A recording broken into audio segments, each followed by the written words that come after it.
You are listening to your Champions League reaction show here on the Lock Betting Podcast, where we will be looking at how the Champions League draw has affected the outright winners market. We'll also be looking at all of the groups.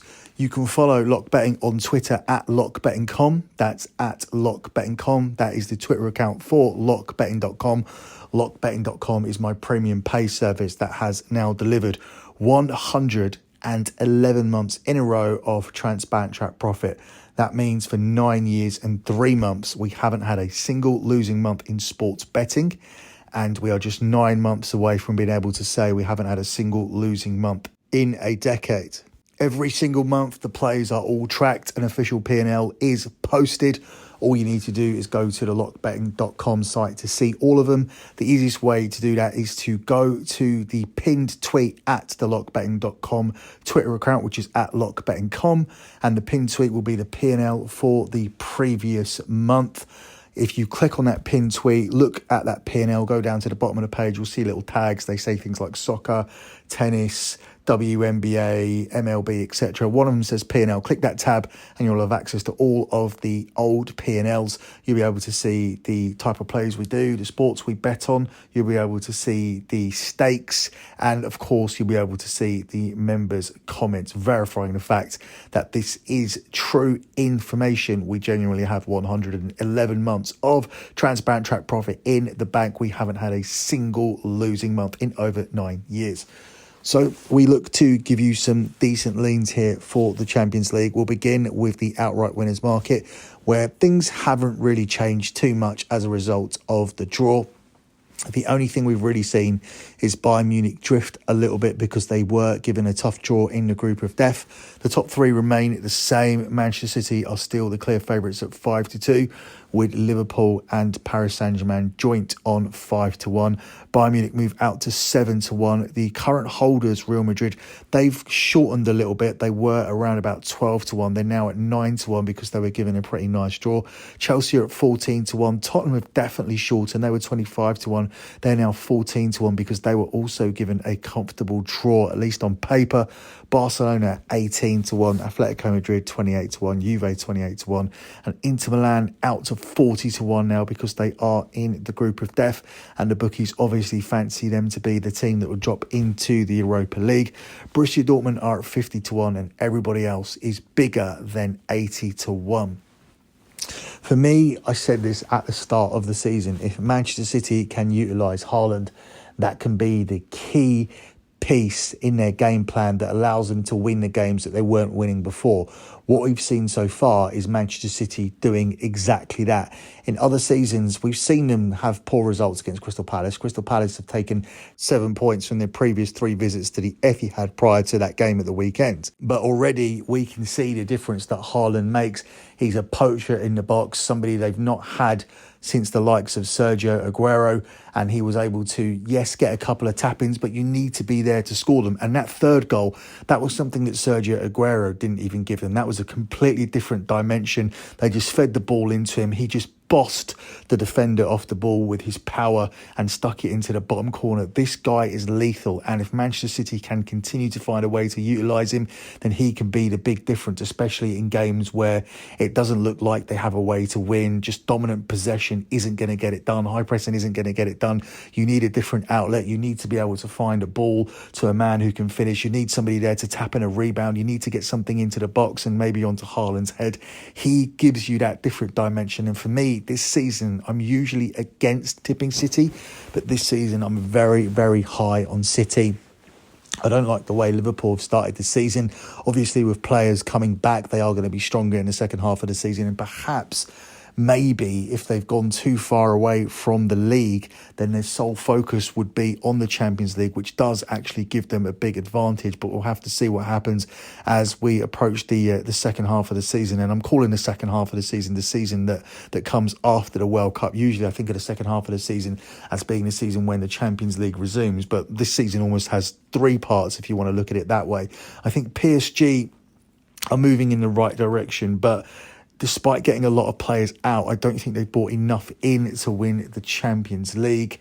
I think that midfield is still a little bit lightweight. Yes, they've added Renato Sancho to it, along with Verratti already being there, and have got rid of some of the players that probably weren't good enough to play for PSG, but I don't think they've done enough.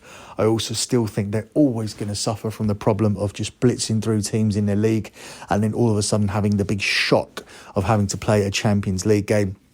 I'm not worried about Bayern Munich's group. I'm just worried about the fact that they are now solely focusing on the high pressing, and they've lost that outlet in Robert Lewandowski. So far, it's made no difference in the Bundesliga, but it may make a difference in the Champions League. I think Real Madrid are now at the right price. I would probably make them even shorter than this. It was crazy when they were out at 12-1 after winning last year's competition. They seemed to get stronger until they sold Casemiro. Now, I understand they have two other players available in that position, but are they at the level of Casemiro, or have they sold Casemiro because they felt like that he was moving in the wrong direction and that these two players are ready to take that mantle in the defensive midfielder position? I still think there may be too much of a reliance on Karim Benzema, and if Karim Benzema doesn't have the same season he had last season, which is probably going to win him the Ballon d'Or, then Real Madrid won't be winning the Champions League again. I think we've seen Chelsea struggle so far this season, and I think it makes sense that they are the same price as Tottenham off the back of Tottenham having a relatively easy draw. I think Chelsea need to put some things together. I think they need to find an identity.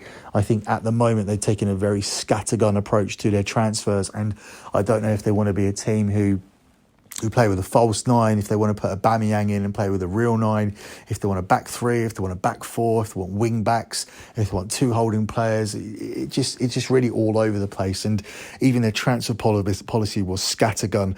As for Tottenham, I looked at Tottenham earlier on in the season, and I said even before this competition was played, they're a team who were undefeated last season against both Manchester City and Liverpool. They drew with Liverpool twice and beat Manchester City in both games. So that gives them a chance in knockout football. Obviously, the odds have massively declined from when they're around about 22-1 or 25-1. There's still value here at 14-1. And obviously, they've made a good start to the Premier League season. They're undefeated so far. But I liked it a lot better when they weren't 14-1. Barcelona have moved out despite all their transfer activity, but that's because they're in a tough group. The books obviously believe it's going to be one of them or Inter that go through with Bayern.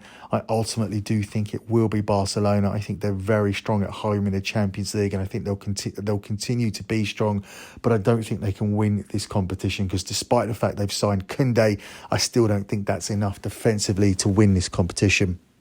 Aside from that, it's not really worth talking about anybody else. I think for Atletico, they always come in with the same approach. They're too defensively minded. They don't kill off the teams that they should kill, and they always put the men behind the ball against the big opponents. I think they need to find a different way to approach this competition. And as for Juve, I think and Inter, I think their primary focus will be both to win a very, very tough and competitive Serie A, and I don't think they're going to make much of an impact in the Champions League. I expect Juve to be in the last 16 and maybe one more round past that. I think the quarterfinals would be a decent achievement for Juve, but I can't see them getting any further than that. Looking at the groups very quickly, we begin with Group A, where Liverpool are the 1-3 minus 300 favourites to win the group. It's 11-2 on Ajax, it's 6-1 on Napoli, and it's 14-1 here on Rangers. Despite the fact they've had a patchy start to the season, I do think Liverpool will win this group comfortably in the end. I'd be looking at them as a parlay piece here at 1-3 minus 300. I do think the main opposition from Liverpool will come from Napoli. And I do like the both teams to qualify pick here on Liverpool and Napoli to go through at the price of 6-4 plus 150. I'm very surprised to see that Ajax and Liverpool to qualify are at 5-4. This Ajax team have been absolutely decimated, whereas Napoli have made a pretty strong start to Serie A. I think Ajax are going to struggle with so many names leaving, so many significant names. Half of them seem to have gone to Man United somehow. But at the end of the day, I think Napoli are a better team than Ajax. I know Ajax have done well in the Champions League in previous years. I know last year they had a 100% record in the group, but they can't continue to sell and sell and sell and expect to be in the same spot. I think they're going to face competition to just win the league this season from PSV, and therefore I do like Liverpool to go through with Napoli, but ultimately I think Liverpool are a solid parlay piece here if you're trying to do a group winners parlay.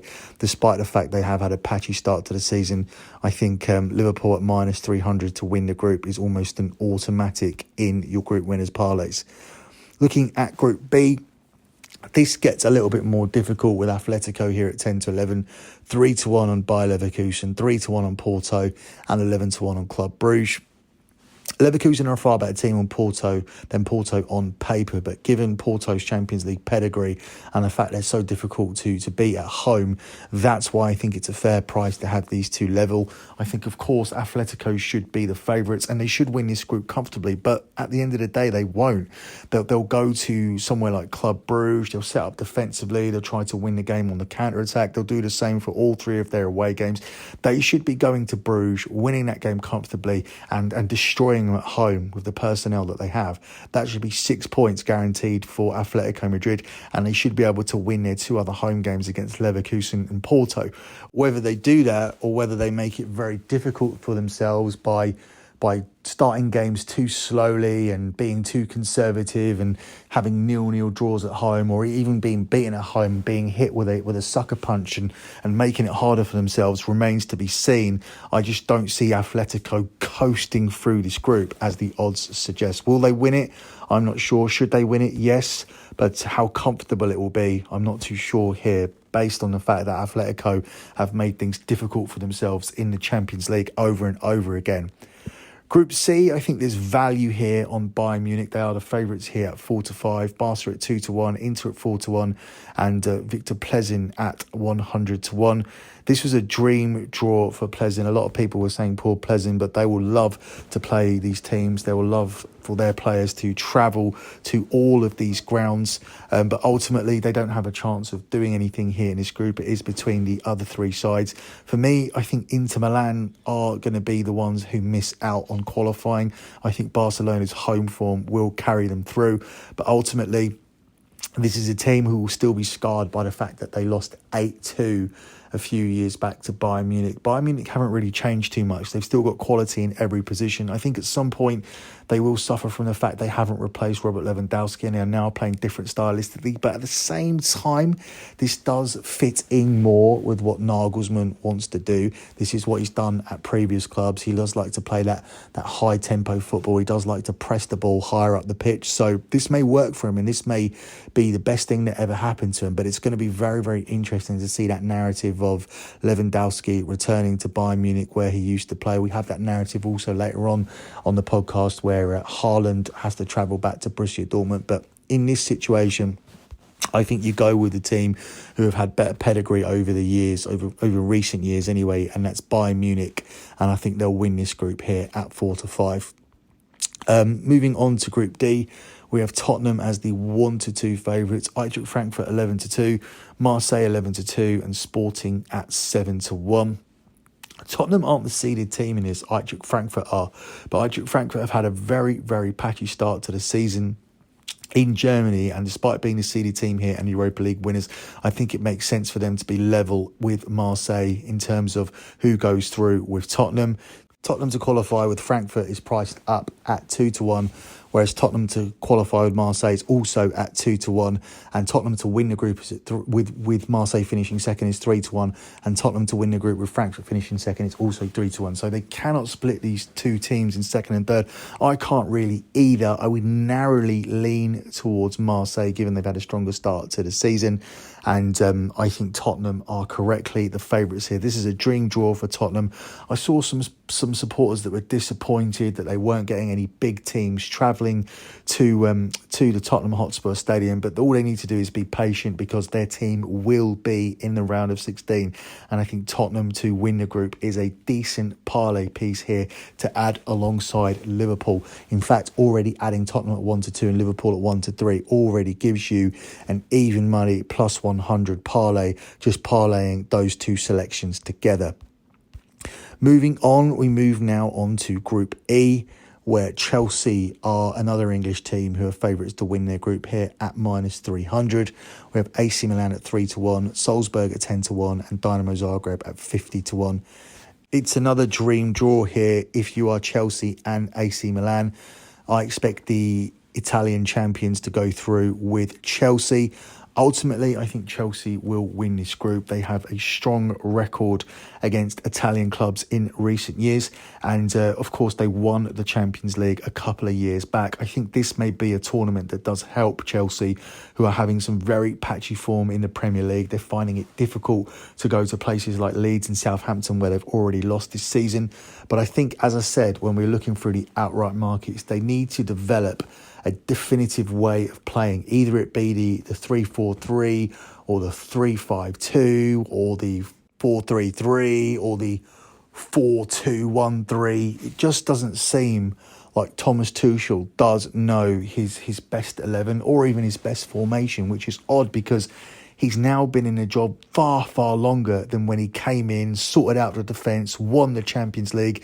Seemed like he was just one or two signings away from really challenging Manchester City, given that they've won the Champions League and beaten City in the final. And then, obviously, Romelu Lukaku came in. He looked like that signing, and instead, he turned out to be the ultimate disruption to this team. And this team has seemingly gone backwards. And nobody's really looking at them here as a potential Champions League winner or a challenger for the EPL, despite the fact that they have spent nearly 300 million this summer.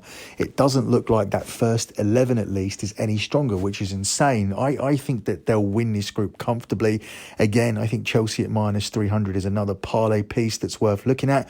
But ultimately, I think Chelsea to win the group with Milan as the runner-up at even money gives you some very, very good value. If you want to be a bit safer, you can take Chelsea and Milan both to qualify from the group at 1-2 minus 200. But I won't be doing that here. I'm very, very certain that Chelsea will be winning this group with Milan as the runners-up. Moving on to Group F, Real Madrid here are available at 1-6. They are the clear favourites to win this group, with Leipzig at 5-1, Celtic 14-1, and Shakhtar at 50-1. Celtic are going to be very, very difficult to beat at home. They always are in Europe, but ultimately, I wouldn't be surprised if they take 0 points on their travels. That's going to be their downfall. Shakhtar clearly the weakest team in the group. So ultimately, that makes it very, very easy to take Real Madrid and Leipzig to qualify. The two teams to qualify is at 1-2 minus 200. And that's not a bad little parlay piece, just taking those two teams to qualify.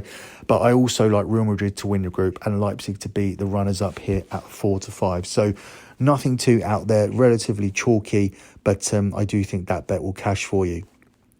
Up next, we look at Group G, and this is where we see Haaland returning to Dortmund. Manchester City are the 1-4 favourites to win this group, with Haaland's former team Dortmund at 5-1. You then have Sevilla here at 9-1, with Copenhagen at 40-1. Sevilla having a poor season in the league, or at least they've had a poor start. I think they've sold some players and don't really look like the same team. And ultimately, I think they'll suffer the consequences in both La Liga and the Champions League here. I think this is clearly going to be City and Dortmund. Again, it sounds chalky, but I just can't make a case for Seville. I love the 4-6 minus 150 on Dortmund and City to qualify here from the group. But I love even more the plus money on City to win the group with Dortmund in second place. We're getting 11-10 on that group straight forecast, and that will be my selection here for Group G. The final group we're going to look at here is Group H. This consists of PSG, Juve and Maccabi Haifa. PSG are the clear favourites here at 2-5. It's 5-2 on Juve, 11-1 on Benfica, and 150-1 on Maccabi Haifa. It may sound chalky once again, but I just cannot make a logical case for Benfica or Maccabi Haifa finishing above Juve and PSG. Juve and PSG to qualify together from this group are as short as 2-7 minus 350. So I think that tells you everything about the way this group is going to play out. Ultimately, I like PSG to win with Juve finishing as runners-up at 5-6 minus 120. I think PSG are going to have a 100% home record in this group, and away from home, I see them winning at Benfica and Maccabi Haifa, and therefore they would only need to avoid a defeat at Juve. In fact, they could probably lose that game, and I think the goal difference racked up by the likes of Mbappe and Neymar and Messi will be enough to see them win the group anyway. But PSG should be looking to come away from this group with maximum points, because if you're looking at Benfica and Maccabi Haifa, they're not too dissimilar from playing teams in the French league. That could be a positive and a negative. It's a positive, obviously, because it helps you build confidence in the Champions League as long as you step up to the test of Juventus. But at the same time, it's still more of the same of what you're facing week in, week out. It's still facing teams that you're expected to beat and that you will beat easily. So I'm not sure how I feel about this group. I'm not sure if I want PSG in a group that would test them more, or if this is a confidence building group for them, especially if they can get wins against Juventus. I think last year when they signed Lionel Messi, they immediately moved to favourites to win the competition. Everybody was getting behind PSG. I was a little bit more cautious, and I was correct to be cautious, because Manchester City were the team who won the group. Manchester City were the far better side at the Etihad, and although PSG did beat Manchester City at home, they had to change their tactics. It was actually a Mauricio Pochettino masterclass. It was one of the best things he did as the PSG manager, outthinking Pep Guardiola, winning a game on the counter-attack despite being at home, shutting out the noise and the expectations of the home crowd, and playing a different way stylistically, setting up a different way stylistically just to win the game, which ultimately the crowd will appreciate if you do get that big result, and he did. It was one of the few things that he did do right at PSG, and it was a gutsy thing to do. He needed to do more of it if PSG were ever going to realistically win the Champions League. Now, everything seems to be a little bit more harmonious. We seem to have come away from the problems at the start of the season when Neymar wasn't getting on with Mbappe and vice versa, and the whole thing about Mbappe picking the team and deciding who they bought and who they sold. All of that seems to have drifted into the background a little bit more, given that PSG are just battering teams in their league. But we'll see what they do here in the Champions League. I expect them to get through this group comfortably. I expect PSG and Juve to advance, with PSG coming top and Juve coming second. And I do like that play, which is available at 5-6 minus 120. So that concludes this Champions League draw reaction show. I will be covering the Champions League in depth throughout this season. Over at lockbetting.com, the Patreon page, I'll be covering every single game from Tuesday and every single game from Wednesday, and I'll be dropping a lock on each of those days. I will also be covering the Europa League and dropping a Thursday lock from either the Europa League and the Europa Conference League as well. I will also be covering the Champions League for the Soccer Gambling Podcast. However, that will only be a key game show, but it will feature a separate lock from the Champions League. So I'll be looking at just the key games and dropping a separate lock there. So make sure that you are subscribed to all of my content, including this lock betting feed, because this will be where we are putting out our Bundesliga show for the season and the NFL as well. The NFL starts next week. We will be dropping 2 future shows, one covering the NFC and one covering the AFC. And then from next week, we will be back with our weekly NFL show. We will drop that every single Friday, so we won't be including the Thursday Night Football. If you want my Thursday Night Football pick, you need to be subscribed over at lockbetting.com. For those of you that remember, last year was a very, very strong year in the NFL, not just on the podcast, but with the picks that we released on lockbetting.com. It was our strongest year ever in the NFL. We know we've raised the bar. We know we have a lot to live up to, but we will be looking to do exactly that this coming NFL season. So until das Bundesliga show this weekend, that is it from me.